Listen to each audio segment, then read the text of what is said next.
And ahead of the ski jumping and Nordic combined test events in Zhangjiakou, Sarah Lewis, who served as FIS Secretary General from 2000 until 2020, talked to Sportscene's Wang about China's preparations for the next year's Winter Olympics, as well as the overall development of cold weather sports in the host nation.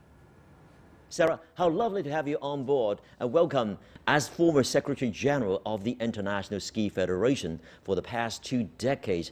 How confident are you to maximize your expertise and your experience to help China host a successful Winter Games?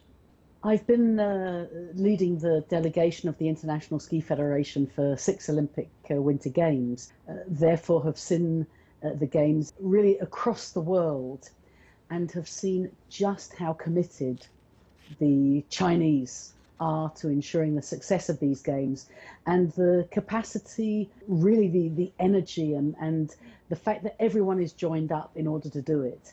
But of course, the experience isn't there in all the sports. It is there in a significant number, but in the snow sports, perhaps much less. Then, of course, the interaction with an entirely new community, because these are not familiar people to many of the Chinese professionals. And similarly, from an international federation perspective, there are many of the international federations and the national associations, the national Olympic committees, who haven't been to China before, certainly not for winter sports. And therefore helping communicate, establish relations, and really making sure that everyone is very comfortable and confident in each other's roles. What is the significance of the Beijing 2022 Games for winter sports from an international perspective? Well, this is absolutely the most important factor when it comes to the global dimension of the sport. From a snow sport standpoint, there are presently 150 million snow sport enthusiasts who go regularly to ski and snowboard and do all sorts of other winter sport activities on the snow. Now, President Xi Jinping has stated publicly that there will be 300 million new winter sport participants as a result of the Beijing 2022 Games, with government support, programs, school kids, activities, facilities, and it's happened. And so that means automatically doubling the global dimension of winter sports. Well, as you can imagine, for the industry, for the sport, for competition, for its profile, it's huge. It's absolutely the ultimate game changer. Sarah, I understand that the snowmaking process is well underway at the competition venues. And what is your impression of the venue there? The pictures that are coming out of the snowmaking of the venues are absolutely outstanding.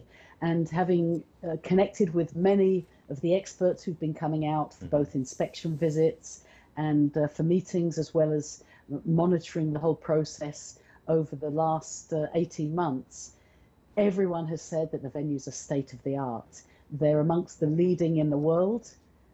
They are going to certainly create a very exciting impression for the Games, to host the best in the world, the most important competition in the world. And comparing these venues, as I have done, with previous Olympic venues, with World Cup, with World Championship, you can really see there's something special. And there's that Chinese touch. As a former Olympic skier, do you see the host nation's chance of winning any medals in skiing events at the Beijing Games? Absolutely. China is amongst the best in the world when it comes to the acrobatic sports. On free skis, on aerials, on snowboards, you're going to see some top performances. Even though they haven't been able to compete internationally for the last 18 months, the training facilities in China, the program that's in place, the technology, the coaching expertise, and the fact is that the commitment to these games, the commitment to develop winter sports, to utilize this opportunity to really serve as a catalyst for the sport and for developing it in China is absolutely second to none. And I think that the ambitious goals to win medals will be justified. Thank you so much for the conversation and for your particularly your very, very helpful perspectives, really, and I appreciate it and very much grateful to you, and good luck in your new endeavors down the line. Bukashi, my pleasure. There you go. Take care.